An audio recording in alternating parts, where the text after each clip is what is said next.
pertama mengantunkan mugi Allah Subhanahu wa taala menunjukkan rahmat sareng maghfirah. Allahumma fir lahum warhamhum wa'afi wa'fu anhum.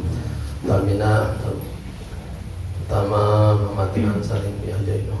Kedua wadah ketilu wa menteri keempat wa enah kelima wajin sareng di baby sareng kakak-kakaan atau saudara ya hiji cade terus wa aja uja wa emo sareng saya sareng dua putra Aris kafur Allahumma fir lahum warhamhum wa'afi wa'fu anhum Allahumma la tahrimna ajrahum wa la taftinna ba'dahum waghfir lana wa lahum Allah barik lana wa barik lahum fil mauti fima ba'dal maut Allah barik lana wa barik lahum fil mauti fima ba'dal maut Allah maj'al kuburahum rawdatan min riyadil jinan wa la taj'al kuburahum ufratan fariniran wasfa'na wasfa'hum bi syafa'ati Rasulillah sallallahu alaihi wasallam yaumil qiyamah Allah minansurka ridha wal wus'a Allah maj'al kuburahum wasi'atan ya Allah bi barakati tilawatina lahum al-Fatihah. A'udzu billahi minasyaitonir rajim. Bismillahirrahmanirrahim. Alhamdulillahi rabbil alamin arrahmanir rahim maliki yaumiddin. Iyyaka na'budu wa iyyaka nasta'in ihdinas siratal mustaqim siratal ladzina an'amta 'alaihim ghairil maghdubi 'alaihim waladdallin. Amin. Dan nurul ya Allah Subhanahu wa taala paring kesembuhan serta kesehatan dipaparing oleh kekatan kesabaran wa hajitib sareng Bapak di Madura Lutur ya Allah Subhanahu wa taala paring kesembuhan sareng kesabaran ayat sareng keluarga atau sama Angkan sami gonde bari lipat. Alhamdulillah katun kesembuhan mudah-mudahan Allah Subhanahu wa taala paring kegiatan Allahumma anta rabbana asmati bi ba'sa anta syafi la syafi illa anta syafi Allah wasyifa fi innaka anta syafi la syafi illa anta afi bis-sabr 'alaihim Allahumma ij'alna minas sabirin Allahumma ij'alna waj'alna minas sabirin Allahumma isfi maradana ya Allah subhanahu wa ta'ala kama syafa'at ashab Rasulillah sallallahu alaihi wasallam bi tilawatina lahum al-Fatihah. A'udzu billahi minasyaitonir rajim. Bismillahirrahmanirrahim. Alhamdulillahi rabbil alamin arrahmanir rahim maliki yaumiddin. Iyyaka na'budu wa iyyaka nasta'in ihdinas siratal mustaqim siratal ladzina an'amta 'alaihim ghairil maghdubi 'alaihim waladdallin. Amin. Nas'aluka ya Allah asy-syifa lahumma fa innaka tasyafi la syafi illa anta ismardan ya Allah sunnah madhkura ya Allah min ukhti Mas Eka wa sujudi Allahumma nas'aluka ya Allah asy-syifa fa innaka tasyafi la syafi illa anta shifaan la yughadiru saqaman shifaan la yughadiru saqaman shifaan la yughadiru saqaman tabarukan minka ya Allah bi tilawatina lahuma al-Fatihah. A'udzu billahi minasyaitonir rajim. Bismillahirrahmanirrahim. Alhamdulillahirabbil alamin arrahmanir rahim maliki yaumiddin. Iyyaka na'budu wa iyyaka nasta'in ihdinas siratal mustaqim siratal ladzina an'amta 'alaihim ghairil maghdubi 'alaihim waladdallin. Amin. Warahmatullahi wabarakatuh. Alhamdulillahirabbil alamin wassalatu wassalamu ala asrofil anbiya'i wal mursalin wa ala alihi wa sahbihi ajmain amma ba'du. Langkung dipayun urang panjatkeun puji syukur ka Allah Subhanahu wa taala dina danget ieu alhamdulillah urang masih diparinan nikmat iman, nikmat Islam, nikmat sehat sareng nikmat sempat tiasa silaturahmi dalam rangka acara pengajian rutin biasa pengajian rutin keluarga. Dina danget ieu abdi bade maoskeun mengenai surat Al-Kahfi. Janten di dalam surat Al-Kahfi terdapat 4 kisah yang bisa mencerminkan dalam 5 kehidupan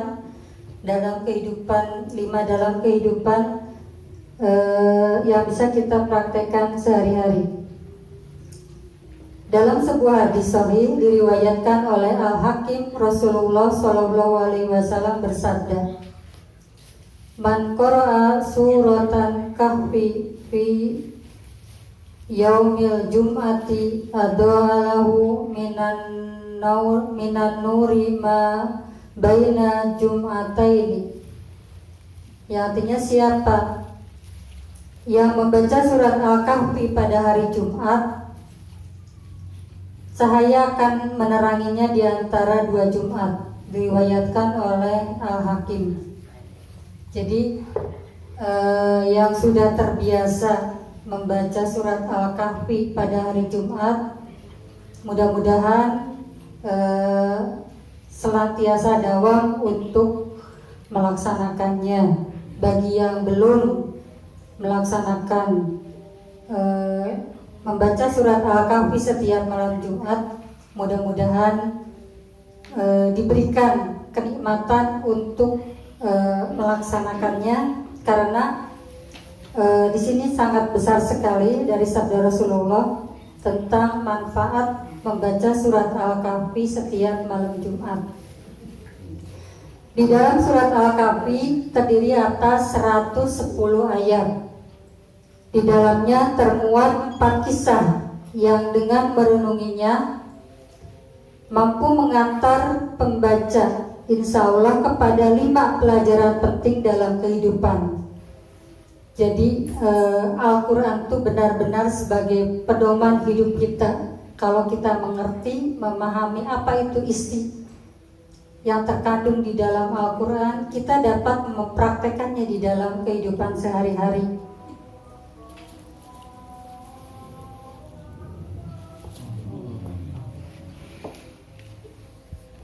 Itu surat yang diturunkan di Mekah, surat ke-18, terdiri dari 110 ayat.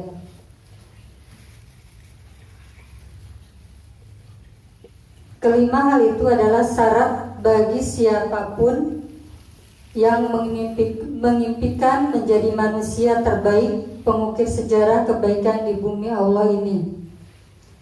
Kisah pertama di dalam surat Al-Kahfi yaitu mengisahkan tentang Ashabul Kahfi, yang berarti para penghuni gua.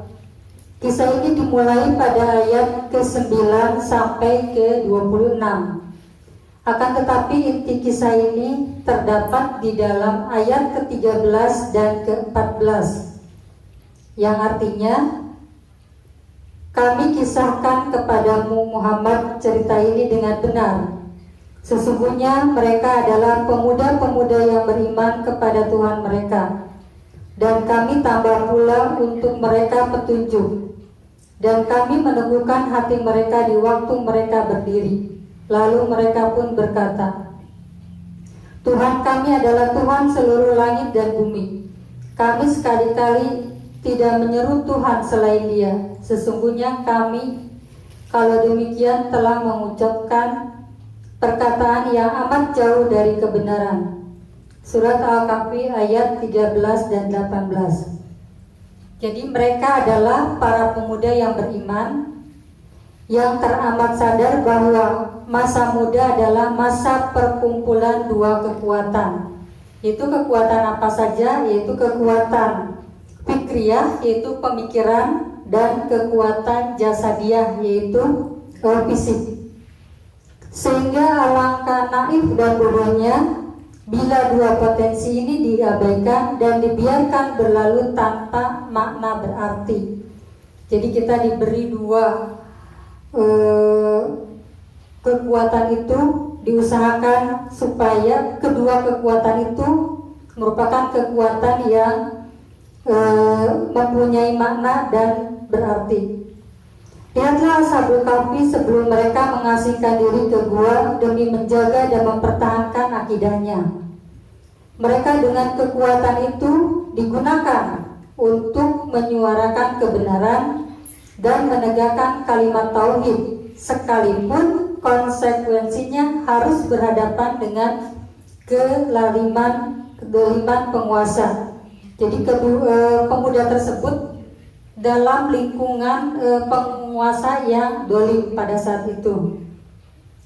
Ringkasnya, pelajaran penting dari kisah ini adalah pemuda dan iman. Karena kepemudaan akan menjadi sia-sia, tak berarti, tak ada artinya. Tak berarti tanpa adanya iman yang membingkai dua kekuatan yang ada padanya. Jadi kisah pertama itu tentang pemuda dan keimanan. Kisah kedua dari Ashabul Kahfi mengenai Sahibul Jannatain, pemilik dua kebun. Kisahnya dimulai dari ayat ke-32 sampai ayat ke-44.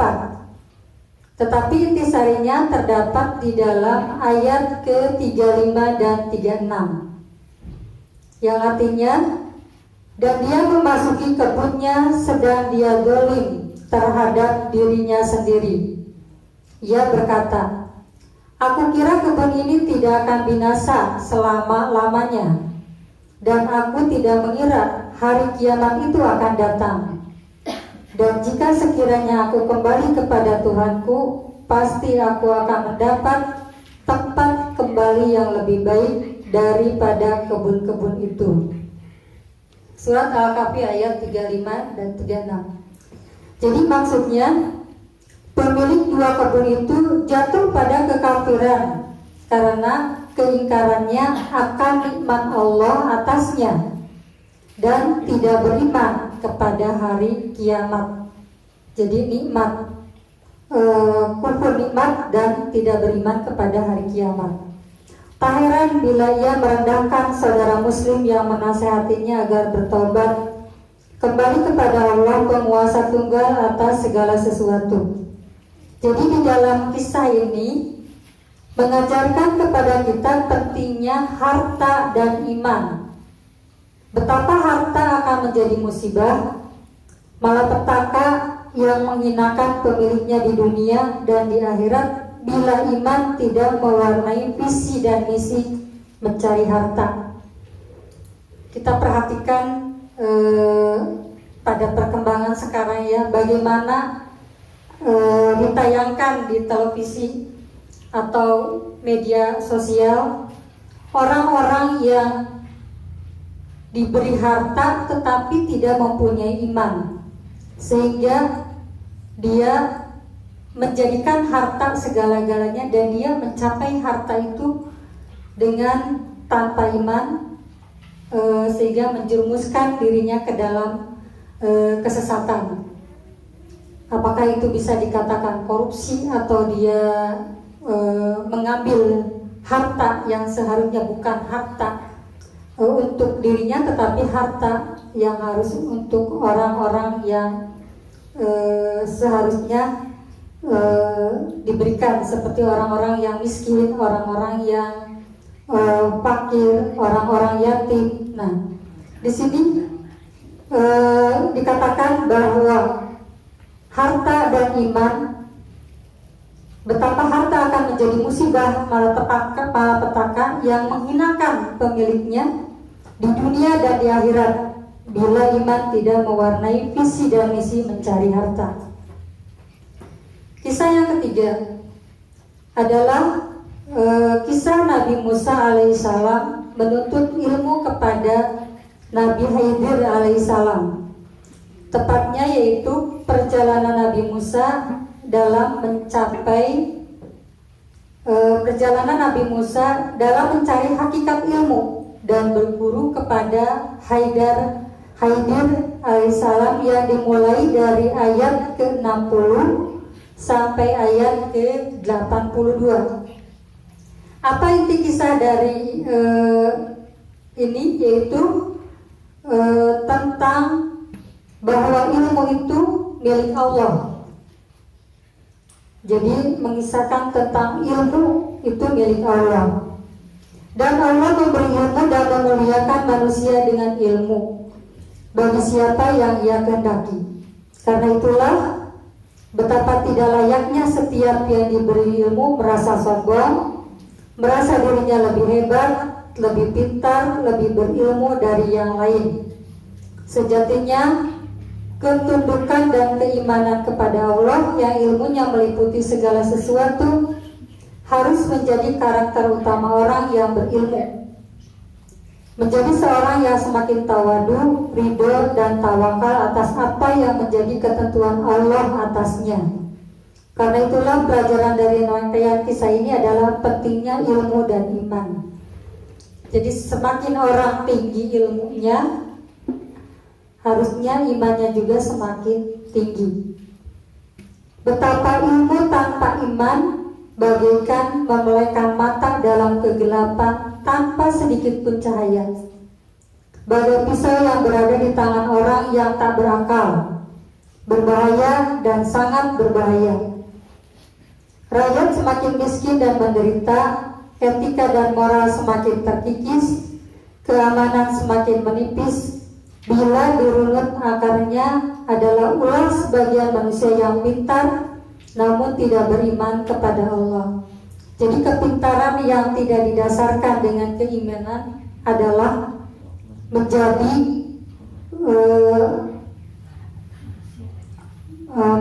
rusaknya suatu alam dunia.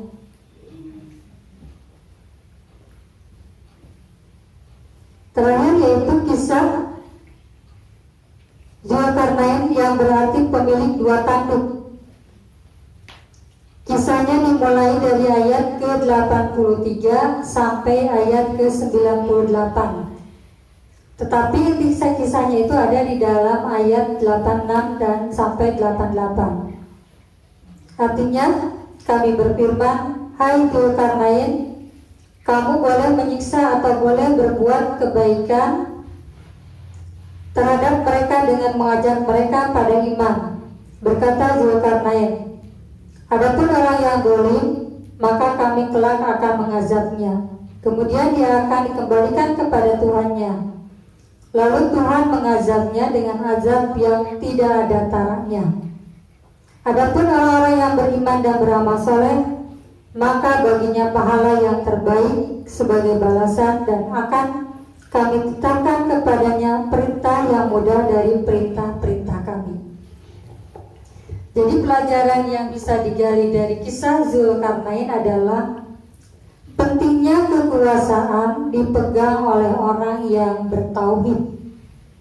Jadi kekuasaan itu harus dipegang oleh orang yang bertauhid, yang memiliki kesadaran penuh bahwa kedudukan dan kekuasaan adalah amanah yang kelak akan dipertanggungjawabkan di hadapan Allah. Nah, ini adalah kisah mengenai tentang kekuasaan dipegang oleh orang yang bertauhid. Bukan ajang euforia, pamer harta, merasa memiliki strata tinggi di mata manusia, apalagi ajang kesombongan.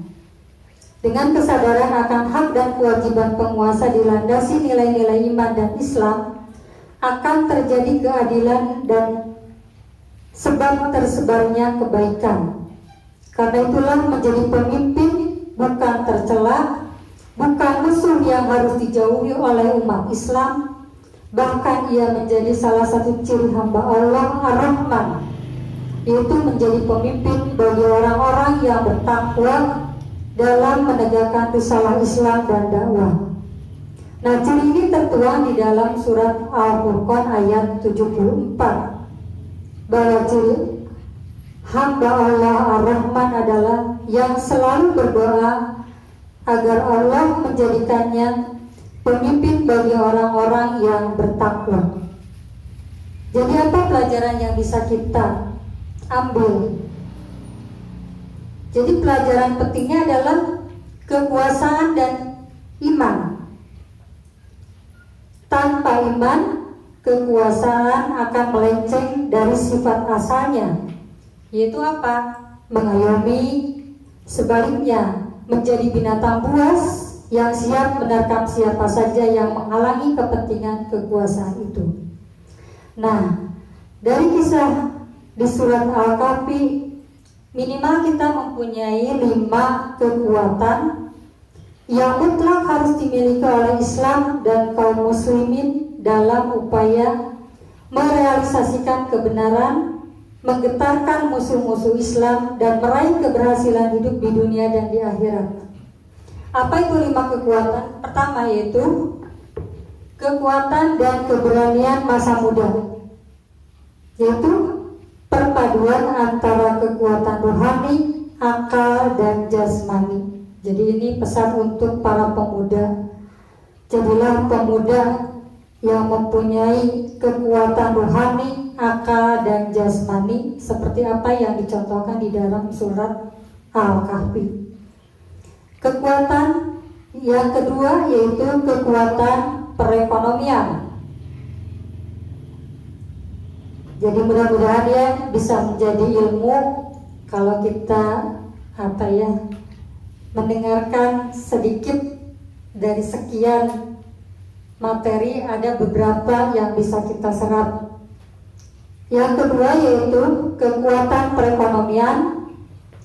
Apa yaitu modal atau harta yang menjadi sarana terlaksananya aktivitas dakwah dan mudahnya urusan Islam dan kaum muslimin. Misalnya dengan membudayakan infak, sedekah, zakat, wakaf, pajak. Di sini pajak sebenarnya tidak ya di dalam Islam ya.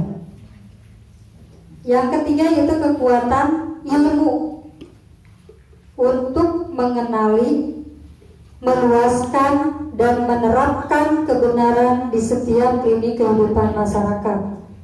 Bagai sinar matahari yang selain mengusir kegelapan juga memberi manfaat bagi makhluk dan alam semesta.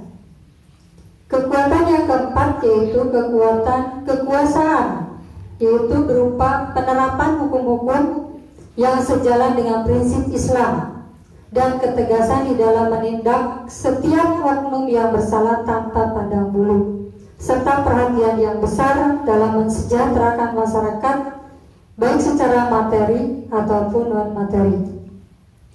Terakhir yaitu kekuatan yang kelima yaitu kekuatan iman berupa fitrah Islam atau akidah atau tauhid yang menjadi kekuatan mutlak, harus ada di setiap lini sisi potensi jiwa, langkah, pergerakan, warna, pemikiran, tindakan dan ucapan, baik yang nampak atau tersembunyi, materi atau non-materi, besar atau kecil.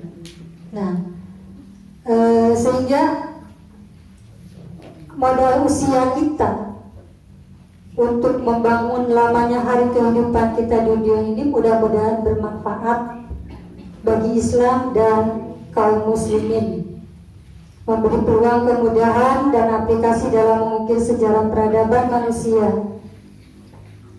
Jadi intinya di dalam surat Al-Kahfi itu terdapat 4 kisah dan mempunyai 5 kekuatan yang bisa kita terapkan di dalam kehidupan sehari-hari. Karena kita tahu bahwa Al-Quran adalah sebagai pedoman hidup. Kalau kita benar-benar memahami apa itu isi daripada Al-Quran, insya Allah senantiasa akan dibimbing di dalam menjalankan kehidupan sehari-harinya. Coba siapa ini kan yang di sebelah tuh? Upik ya? Di Upik dalam surat Al-Kahfi ada berapa kisah? Ada berapa kisah? Di dalam surat Al-Kahfi terdapat 4 kisah yang mempunyai 5 kekuatan yang bisa diterapkan di dalam kehidupan sehari-hari. Nah, mudah-mudahan materi surat Al-Kahfi yang sudah saya bacakan bisa bermanfaat, bisa diterapkan dalam kehidupan sehari-hari. Lebih jelasnya nanti diuraikan sama Pak Ustadz Budi. Bila taufik wal hidayah. Assalamualaikum warahmatullahi wabarakatuh.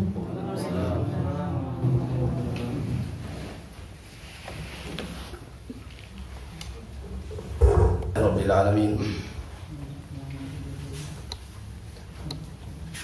Allah berfirman di akhir surat Yusuf, a'udzubillahi minasyaitonir rajim. Laqad kana fi qasasihim ibratun liulil albab ma kana haditsan yuftara walakin tasdiqal ladzi baina yadayhi ila akhiril ayah. Al-Quran di antaranya Allah Subhanahu wa taala menyampaikan firman-Nya dengan cara bercerita. Sekarang cerita yang yang disampaikan adalah Al-Kahfi ini. Di antara keutamaannya satu, tadi kalau dibaca siang hari apa katanya? Allah akan berikan cahaya dari Jumat ke Jumat. Kalau dibaca malam hari, cahaya antara pembacanya dengan Ka'bah. Jadi beda-beda. Kalau dibaca siang itu Allah akan beri cahaya antara Jumat dengan Jumat. Kalau dibaca malam hari, Allah akan memberikan cahaya antara pembacanya dengan Baitul Atiq, istilahnya. Antara pembacanya dengan Ka'bah. Cahayanya itu banyak. Terus ada lagi ini untuk menghadapi akhir zaman, di mana akhir zaman itu ditandai nanti diantaranya turunnya Dajjal. Dajjal itu artinya pendusta, pembohong. Maka yang berhubungan dengan Al-Kahfi tentang Dajjal ini, bagi kita, siapa yang hafal 10 ayat dari surat Al-Kahfi ini akan diselamatkan dari Dajjal, dari fitnah cobaan Dajjal. Dajjal itu pembohong artinya. Jadi mudah-mudahan kita tidak menunggu Dajjal, tapi mudah-mudahan yang kita temui orang-orang yang jujur gitu ya, tidak menghadapi orang yang bohong, ngahutang ke orang, kayak jujur mayarna gitu. Menurang hafal Al-Kahfi insyaallah 10 ayat aja pertama itu. Ada mengatakan 10 ayat terakhir, tapi yang banyak 10 ayat yang pertama. Jadi kalau ingin dipertemukan dengan orang yang jujur, maksudnya gitu ya, yaitu Al-Kahfi itu 10 ayat dari pertama atau 10 ayat terakhir. Silakan mau pilih yang pertama atau terakhir. Pokoknya 10 ayat aja dari surat Al-Kahfi. Itu diantaranya demikian keutamaan surat Al-Kahfi. Dan ini surat Al-Kahfi saya punya pengalaman tersendiri ini. Nah, ini pengalaman pribadi. Tahun 1994 dulu itu. Berarti ke sekarang 2021 berapa tahun? 27 tahun. Alhamdulillah ini surat Al-Kahfi di tahun 1994 sudah saya terjemahkan ini. Sudah jadi buku itu. Alhamdulillahirabbil alamin. Dapat uang saya dulu nih 300.000 nih tahun itu. Cukup kos 4 bulan. Saya dulu kos tuh 75 itu. Ini maksudnya cerita ini ke anak-anak terutama waktu dulu sering kepepet di Jakarta, nyari uang sendiri tapi tidak ngemis, tapi mencari dari kemampuan. Akhirnya nulis. Saya itu nulis buku, nerjemah buku. Target 1 minggu bisa buat 1 buku. 1 minggu buat satu buku. Di antaranya ini, insyaallah 1 minggu dulu ini saya buat. Jadi 1 minggu dapat 1 buku. Kos 75 ya, cuma 5.000 itu. Dapat 300 berarti cukup kos untuk 4 bulan. Jadi hidup seminggu untuk bisa hidup 4 bulan. Kira-kira begitu ininya. Jadi biar semangat aja anak-anak ini. Motivasi ya, tidak minta dari orang tua terus gitu ya. Jadi demikian ya, di antaranya surat Al-Kahfi ini yang saya terjemahkan, diterbitkan oleh penerbit Panji Masyarakat. Ini punya ahli tafsir, penerbitnya ini dulu, punya almarhum Buya Hamka. Dan barokahnya dari menafsirkan surat Al-Kahfi ini, saya ketemu dengan putra Pak Hamka itu, Bapak Dr. Rusdi Hamka. Alhamdulillah alamin, ketemu ya. Kemudian diterbitkan buku ini oleh beliau dan dibeli 300 ribuan waktu itu. Suratnya itu ada di situ, itu ada surat perjanjiannya itu. Masih ada arsip-arsipnya itu, arsip-arsipnya. Ini tentang Al-Kahfi ya, dengan pribadi saya ya. Mudah-mudahan jadi motivasi bagi yang lain. Mudah-mudahan ada yang minat nulis-nulis, sebab nulis itu termasuk firman Allah yang awal tuh. Iqra bismi rabbikal ladzi khalaq, khalaqal insana min 'alaq, iqra wa rabbukal akram alladzi 'allama bil qalam. Apa artinya 'allama bil qalam itu? Yang mengajarkan dengan kolam. Apa kolam itu? Pulpen. Pulpen itu pena. Jadi kolam itu bukan kolam itu. Kolam itu ya.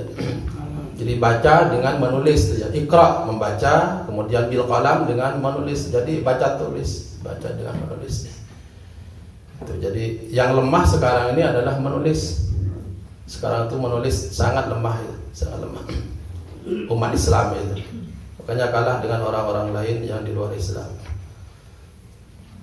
Kembali pada cerita Al-Kahfi. Kalau judulnya coba nanti diklik gitu ya. Mungkin masih ada nih di sisanya di Google itu. Judulnya itu Al-Kahfi. Di bawahnya ada gua-gua misterius gitu ya. Gua-gua misterius itu Al-Kahfi, gua-gua misterius. Itu ada itu.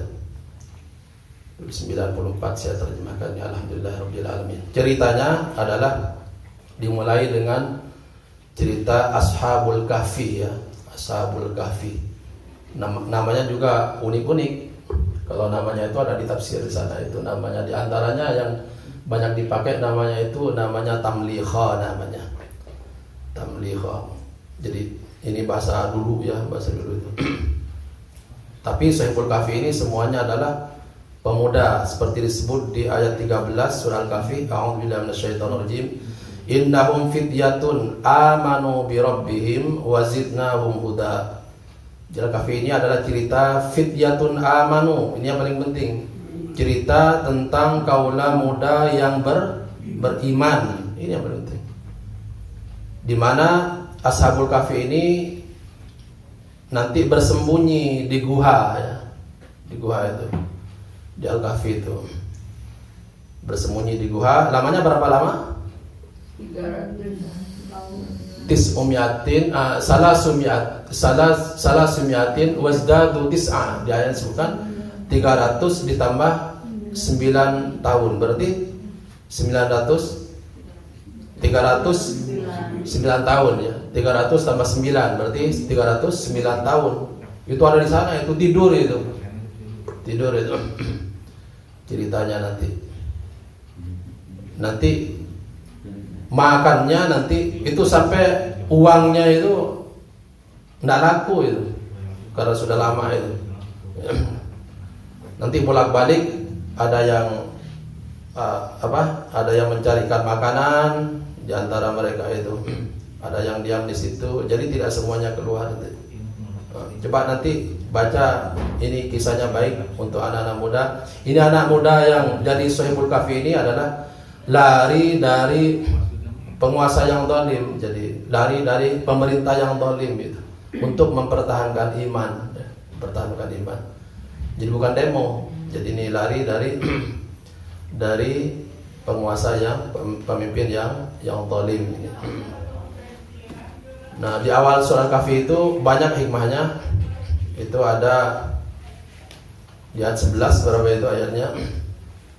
Ini sambil cerita-cerita hikmahnya juga untuk jadi jampe ya. Belajar jampe ini.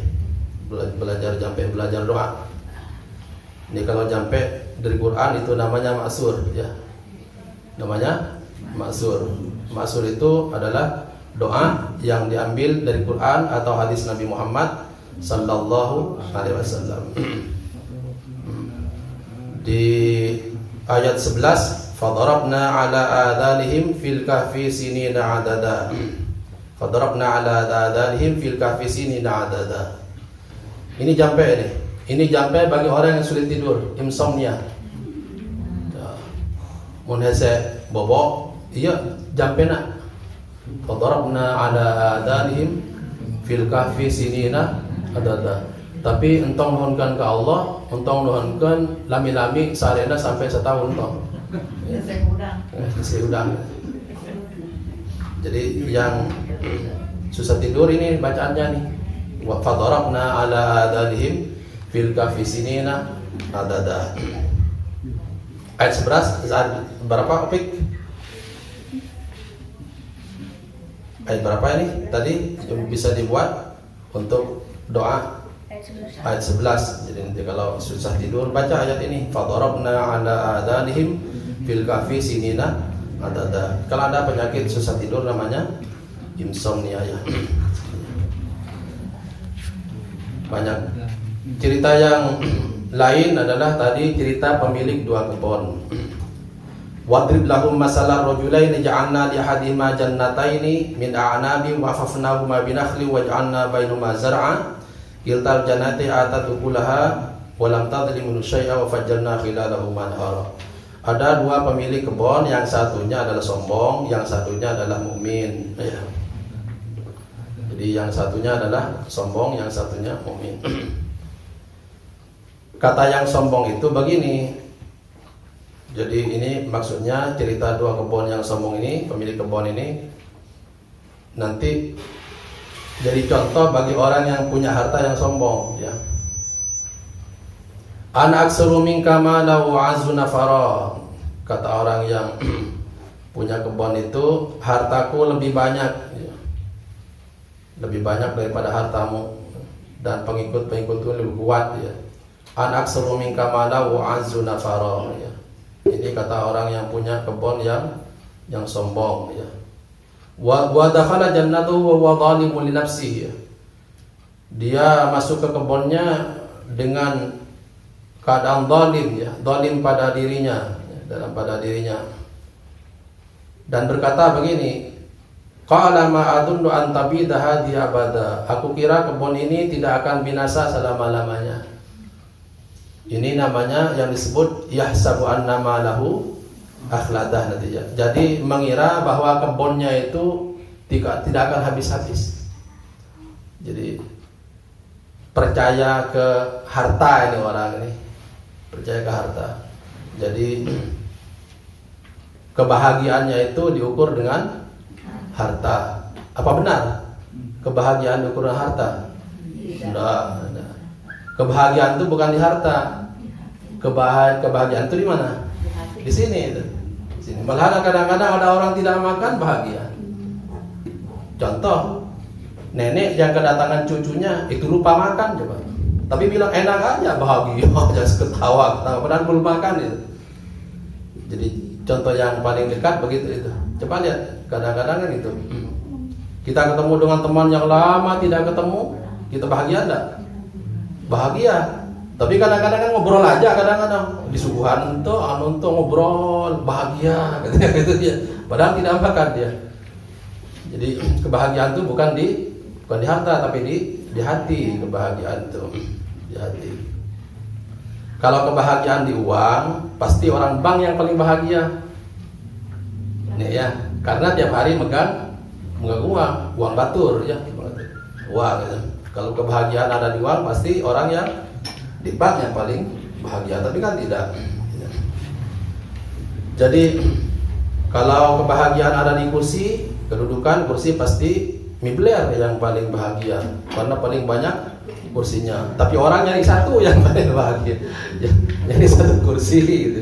Padahal tukang mebel itu banyak sekali, nggak usah dicari-cari di keluarga juga. Jadi bukan di harta, ya. Kebahagiaan itu di hati.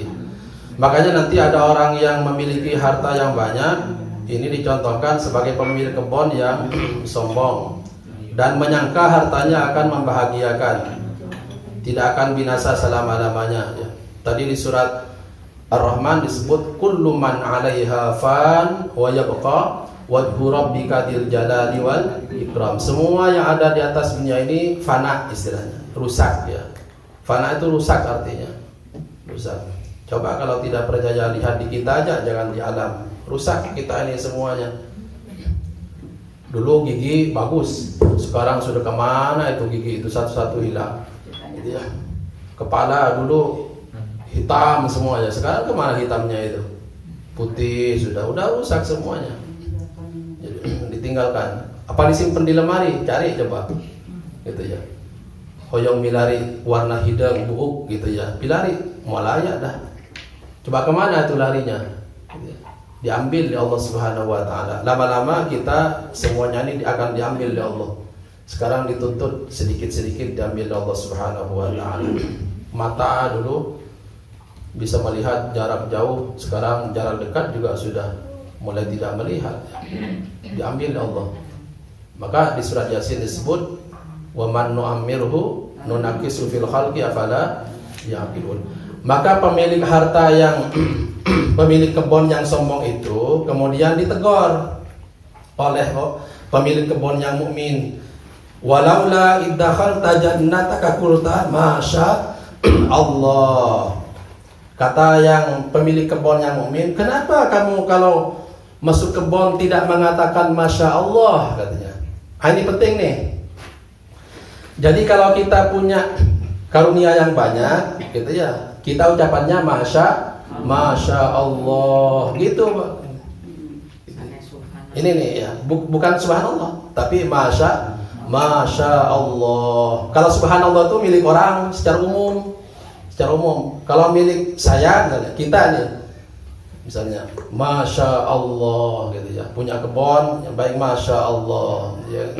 Punya uang banyak, masya Allah, gitu. Kalau orang yang punya, kita bilang apa punya orang itu? Misalnya orang punya, sayanya bilang apa? Kita bilang apa nih? Ucapannya itu. Jadi kalau punya sendiri kepada harta sendiri kita bilang masya Allah, gitu ya. Tapi kalau barang punya orang kita bilang apa? Bukan subhanallah, tapi tabarakallah ya. Jadi mendoakan barokah artinya.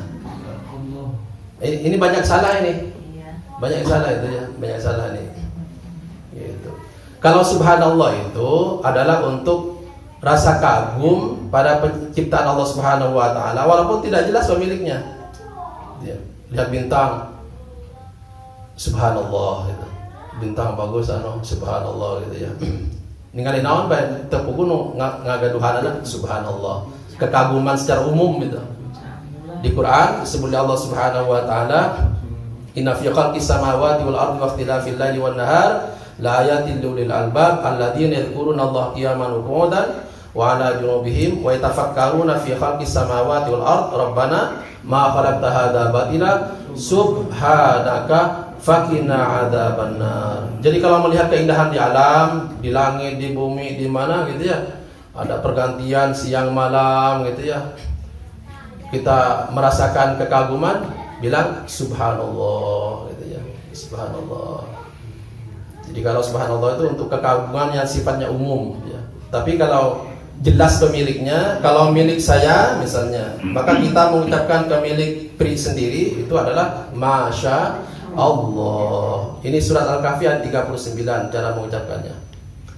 Kalau tabarakallah itu nanti di hadis-hadis Nabi Muhammad sallallahu alaihi wasallam, artinya kita mendoakan orang lain biar barokah gitu. Kalau punya orang lain itu tabarakallah, mabruk istilahnya bahasa Arabnya, mabruk gitu. Mudah-mudahan Allah Subhanahu wa taala berikan barokah gitu intinya. Syukur nanti lebihan barokahnya modal ka dia gitu nanti. Jadi ini ucapan ya, ucapan yang sering salah kita ya. Kalau kita punya kelebihan itu ucapan masya Allah. Kalau orang lain yang punya kita bilang tabarakallah gitu ya. Tabarakallah. Banyak cerita. Kemudian terakhir paling penting juga tadi cerita Nabi Musa dengan Nabi Khidir alaihissalam. Khidir itu artinya Kalau dari artinya itu Khidir itu artinya hijau. Katanya setiap tempat yang pernah disinggahi Nabi Khidir itu nanti menjadi subur. Artinya begini, bukan Nabi Khidirnya yang menyuburkan. Nanti hikmahnya bagi kita, manfaatnya kita diam di mana saja harus menyuburkan lingkungan maksudnya. Jadi misalnya ada di mana saja kita nih harus menyuburkan lingkungan, menyuburkan dengan kebaikan maksudnya.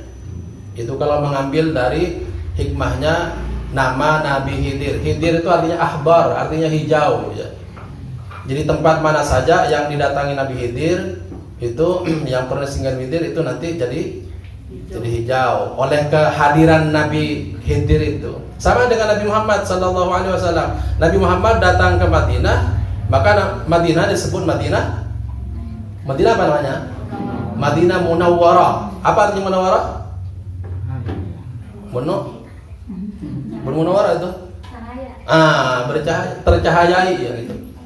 Ya biar nyambung kan gitu ya, ada saudara ada namanya kan Munawwarah ya. Betul ya. Jadi artinya Madinah Munawwarah itu kota yang tercahayai dengan datangnya Nabi Muhammad sallallahu alaihi wasallam. Nama aslinya apa itu? Madinah itu? Ada yang tahu? Yasrib. Di Quran disebut Allah dalam surah Al-Ahzab Yasrib. Yasrib itu artinya jorok artinya.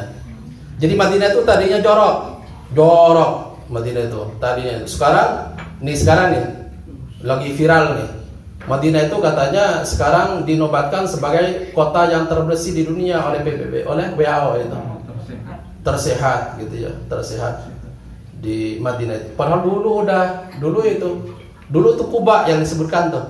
Kuba. Karena ada Masjid Kuba yang dibangun pertama oleh Nabi itu. Biar kita tahu ini orang Islam. Kuba itu dulu termasuk kota terbersih. Yang lihat aja Singapura dulu itu ya. Bukan, Kuba yang pertama itu. Kenapa? Ya. Kuba termasuk kota terbersih. Udah dulu nih sebelum yang viral-viral sekarang ini. Udah dulu itu. Karena katanya penduduk Kuba itu mayoritas berwudu terus, jarang batal wudunya. Maka berpengaruh kepada lingkungannya. Ini kita ambil pelajaran. Sebab di Kuba itu ada sejarah Masjid Kuba. Mudah-mudahan yang belum ditakdirkan mudah-mudahan ke sana, nanti mudah-mudahan yang sudah mudah-mudahan mindok deui.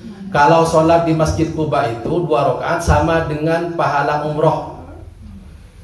Ini barangkali ada yang ke sana nanti jangan lupa sholat 2 rakaat paling lebih ya. 2 rakaat saja itu sama dengan berumroh gitu bro. Awas di Kuba ini nanti banyak cobaannya, banyak orang yang jualan. Seorang belanja baik, sholat mantep, tak gitu. Di Kuba itu di pinggirnya tuh banyak ya jualan. Itu gitu ya, jualan kurma itu.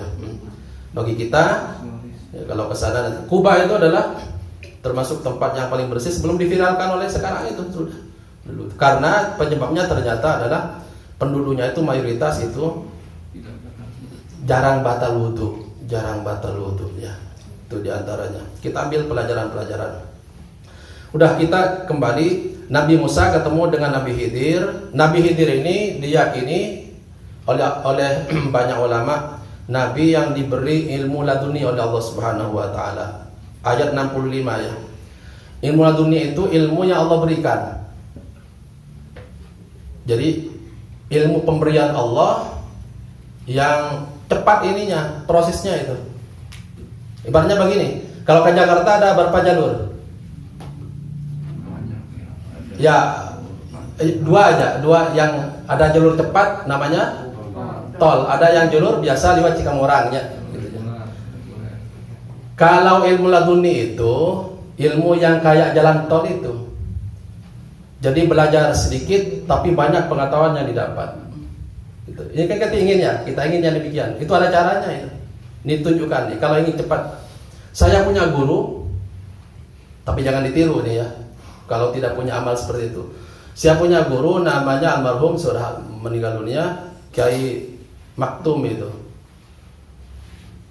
Itu di Mesir sejak madrasah ya, sejak madrasah itu kalau sekolah bawa kertas ke sekolah itu. Bawa kertas dengan pulpen, Dulu gedek ininya, dindingnya tuh gedek. Jadi habis sekolah ini nyata di sekolah nyata. Tapi disimpan di sekolah, catatannya itu udah dibawa ke rumah.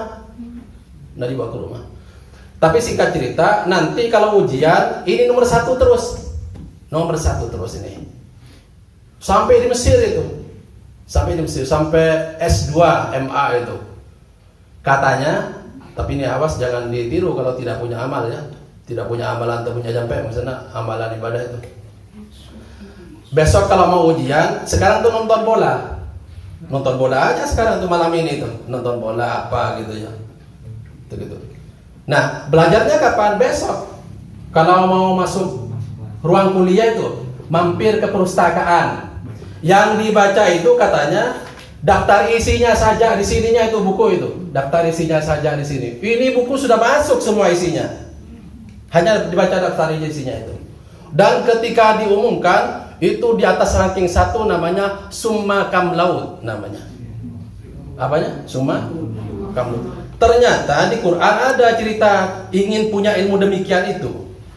Surat Al-Kahfi ayat 65. Ini kalau ingin cerdas nih. Ada. Fawajada abdam min ibadina. Ini kata abdan min ibadina. Kemudian bertemu dengan seorang hamba ya, ibad. Jadi kalau ingin diberi ilmu seperti Nabi Khidir, itu tingkatkan ibadah maksudnya. Tingkatkan ibadah. Pokoknya ada ibadah meningkat sudah.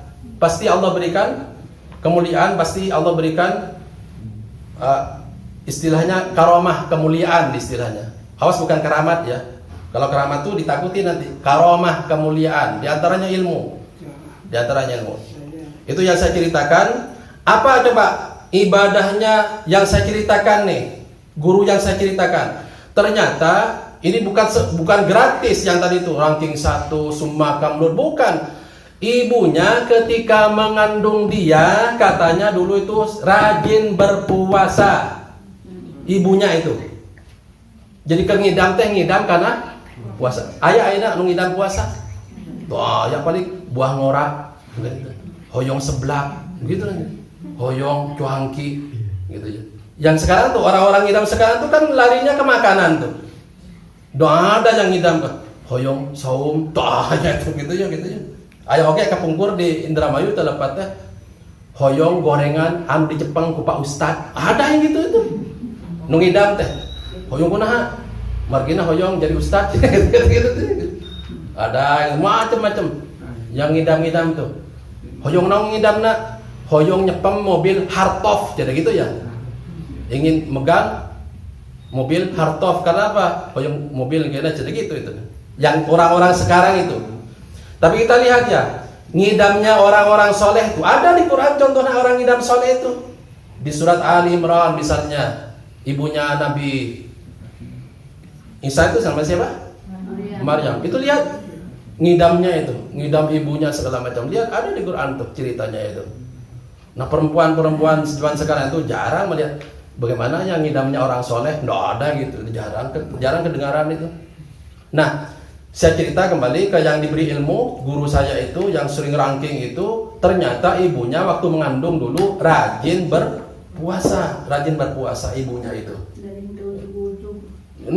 Iya, ada ujung-ujung. Jadi ada sebabnya, tapi sebabnya itu ibadah. Seperti ayat 65 surat Al-Kahfi, min ibadina. Pokoknya ngidamnya ibadah aja. Ngidamnya ibadah. Cobalah yang masih muda-muda ini, ya. Kalau ingin nyoba ya, nanti punya anak mungkin ya. Coba buat percobaan ya. Ngidam pertama rajin ngaji misalnya gitu ya. Orang tuanya itu. Nanti ngidam kedua jangan ngaji lagi misalnya yang dirajinkan tuh. Misalnya rajin puasa. Lihat anaknya bedanya nanti. Karunia Allah Subhanahu wa taala pasti beda. Ini Quran ayat 65. Ini diantara yang saya beritahukan. Itu akan diberi min ladunna ilma. Allah akan berikan ilmu laduni. Ini di Quran ada di surat Al-Baqarah ayat 282. Itu di ujung ayatnya adalah wattaqullah wa yu'allimukumullah. Coba kalau ada yang Quran jauh ya. Al-Baqarah ayat 280 dia di ujungnya. Di ujung ayatnya. Kalau awal ayatnya itu tentang hutang gitu. Tapi akhir ujung ayatnya itu wattaqullah wa yu'allimukumullah. Baca artinya ada artinya, ujungnya aja. Dan bertakwalah kepada Allah, Allah memberikan pengajaran kepadamu. Betul. Allah Maha mengetahui segala. Jadi kalau bertakwa kepada Allah Subhanahu wa taala, rajin ibadah, ada ibadah yang dirajinkan khusus, jadi diniatan gitu, diniatan ke orang. Kan kata Nabi, innamal a'malu binniyat. Udah rajin ibadah, ya Allah saya ingin gitu, rajin ibadah. Wa yu'allimukumullah. Allah akan ajarkan nanti. Allah akan ajarkan. Jadi belajar sedikit, orang-orang belajar banyak, ini belajar sedikit, dapat dari Allah banyak, dapat ilmu dia. Ya, ini meladuni namanya. Saya cerita guru saya itu yang tadi itu. Ada lagi di Madura itu. Ini anaknya kiai ini. Ini aneh ini anak kiai ini. Makanya kalau bukan aneh tidak saya ceritakan. Itu kalau ada tamu ya. Ada tamu itu langsung minta dia. Tapi mintanya tuh sedikit, minta sedekah dari tamu itu anaknya itu. Bapaknya itu kiai ke si tamu itu langsung bilang, tujuan tamu datang tuh tahu itu. Tamu pada naon ka dia teh terangan ya teh. Gitu ya, terangan itu. Dari mana? Ini ilmu laduni ini. Ceritanya saya tutup dengan cerita yang cerita sederhana. Teman saya ingin nyoba mun bahasa Sunda ya. Yu orang teh kadinya teh kadu paniatan hayang dahar. Cenah gitu ya. Teman tuh ingin makan ke sana itu. Ngetes dites tuh. Ini tahu ndak kiai maksudnya tadi itu. Ceritanya ke sana itu. Di Pamekasan tuh rumahnya itu. Pamekasan. Cerita teman ingin ikut makan di situ. Tahu ndak bahwa ingin ikut makan. Ketemu gitu ya. Assalamualaikum. Waalaikumsalam. Baru di pintu, ayo ke dapur. Cenah gitu bilangnya. Bilangnya itu kiai itu. Yuk ke dapur. Kapan ngasih tahu? Dulu belum ada HP, belum ada apa, belum WA, belum segala macam. Langsung ngajak itu si kiai itu. Yuk ke dapur dulu. Bilang gitu. Aduh nyamuk gitu. Ada itu. Begitu ya. Itu bukan dari setan, bukan. Ini dari ini di kesolehan. Itu namanya min ladunna. Ilmunya disebut ilmu laduni. Jadi ada itu ilmu laduni itu. Tapi sebabnya itu dari rajinnya ibadah sebelumnya. Dari rajin ibadah sebelumnya. Yang di Al-Quran ayat 282 tadi, wattaqullah wa yu'allimukumullah. Itu ayatnya ayat 282 di akhirnya, di akhir surat, di akhir ayat 280 surat Al-Baqarah.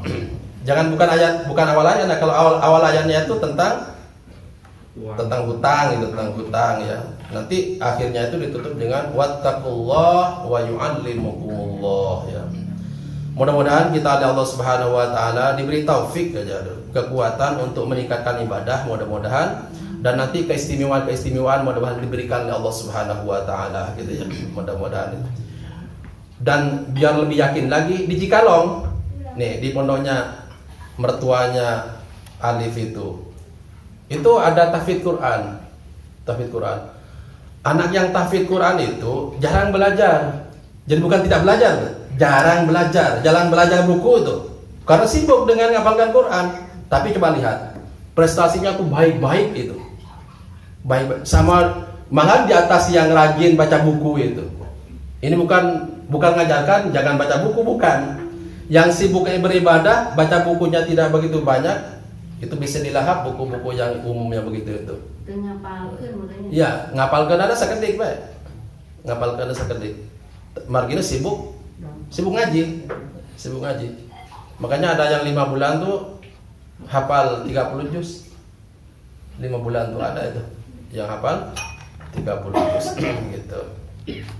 Mudah-mudahan cerita-cerita begini mudah-mudahan menggugah terutama semangat, terutama anak-anak, cucu. Di sini kan Aki namanya ya. Dan Aki ini udah tua begini. Tapi ya semuanya mungkin punya cerita. Mudah-mudahan cerita kita menggugah, terutama cerita yang di Al-Kahfi ini diantaranya.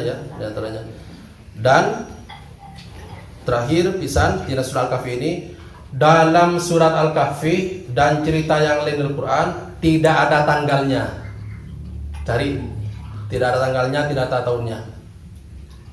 Ternyata saya dulu nulis buku ini, di dalam buku ini disebutkan kenapa di Quran tidak ada tanggal dan tahunnya. Coba Fir'aun ada tahunnya enggak?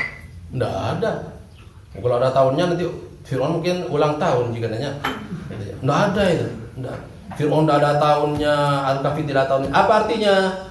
Kisah-kisah yang di Quran ini mungkin terjadi mirip dalam waktu yang berbeda. Jadi cerita yang ada di Quran ini kemungkinan terulang kembali, tapi dalam waktu yang berbeda. Makanya cerdasnya Khidir karena tidak ada tanggalnya, mungkin saja diberikan ke kita pada zaman yang berbeda dengan beliau. Itu juga maksudnya. Mungkin pemilik kebun yang mukmin dengan yang sombong itu mungkin terulang karena tidak ada tanggalnya di sininya. Ini maksudnya begitu katanya. Jadi kalau ada ya, Perkirakan 309 tahun dari mana? dari Qurannya diceritakan, ada Qurannya memang. Ada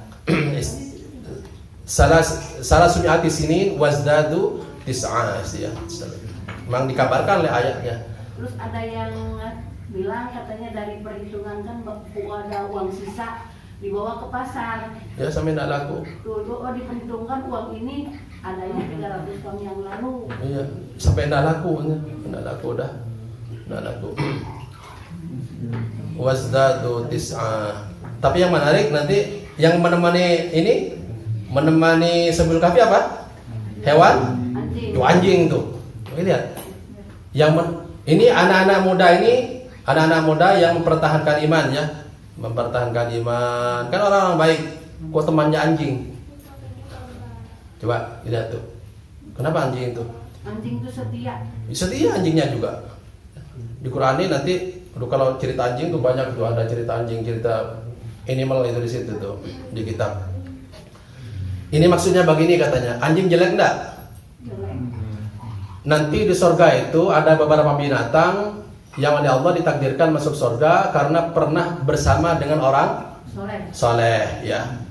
Coba sebutkan binatang-binatang yang pernah bersama dengan orang soleh. Antaranya anjing itu ya, anjing. Kemudian semut, bersama siapa semut? Nabi Sulaiman. Nabi Sulaiman banyak itu, bersama burung juga ada burung hudhud nanti. Laba-laba katanya. Jadi kenapa ini masuk surga ini? Padahal di Quran di ayat terakhir surat Al-Naba itu wa yaqulul kafiru ya laitani kuntu turaba. Nanti itu hewan-hewan semuanya akan dijadikan debu oleh Allah, tanah lagi, kecuali hewan-hewan tertentu yang pernah bersama dengan orang saleh. Artinya begini singkatnya.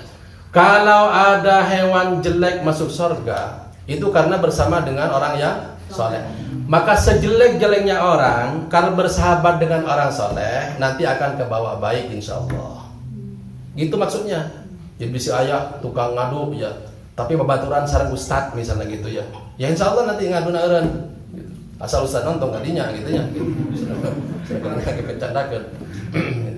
Jadi sejelek-jeleknya orang kalau nyobat dengan orang baik itu insyaallah kacandakeun ku nusai tadi. Itu maksudnya. Makanya nanti anjing itu akan masuk surga karena pernah bersama dengan orang yang saleh gitu, orang yang saleh. Mudah-mudahan Allah Subhanahu wa taala memberikan banyak hikmah dari cerita-cerita Al-Qur'an dan mudah-mudahan menggugah, memberikan semangat kita hidup.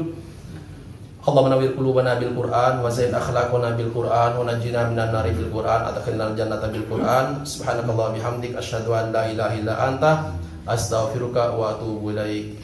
Kalau ada yang baik-baik kita bilang milik kita bilang Masya Allah. Kalau punya orang yang baik kita bilang Tabarakallah. Kalau ngidam nanti ngidamnya apa?